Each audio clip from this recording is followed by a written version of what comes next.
საერთაშორისო ქართულმა სკოლამ საბავშვო გამოფენას უმასპინძლა საქართველოს ჩვენი სამშობლოა, ჩვენ ერთი მომავალი გვაერთიანებს. ეს იყო თემა, რომელმაც დღეს 50-მდე სხვადასხვა მხატვრული ნამუშევარი გაერთიანა. გამოფენაზე სომეხი და აზერბაიჯანელი ბავშვების ნამუშევრებიც წარმოადგენეს.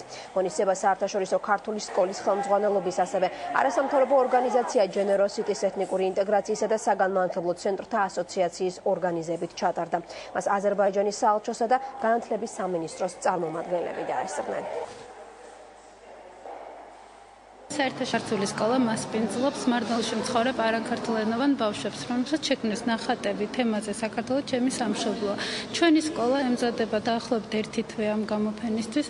საზაფხულო სკოლის პირობებში ეს საშუალებას აძლევთ მათ, ასევე სკოლამდელი აღზრდის ცენტრიც იღებს ამაში მონაწილეობას. ეს არ არის ერთჯერადი, შემდგომში კიდე განვითარდება და ეგეთი პატარ-პატარა ღონისძიებები ჩატარდება სხვა რეგიონებში, იქნება ეს თუ სხვა ეთნიკურ წარმომავლობებთან და ამ პროექტის მიზანია, ამ გამოფენის მიზანია, რომ ბავშვებმა, ეთნიკურად სხვადასხვა წარმომავლობის ბავშვებმა, რომელიც ცხოვრობენ საქართველოში, გვანახონ თავიანთი კუთხით, თვალით დანახული საქართველო.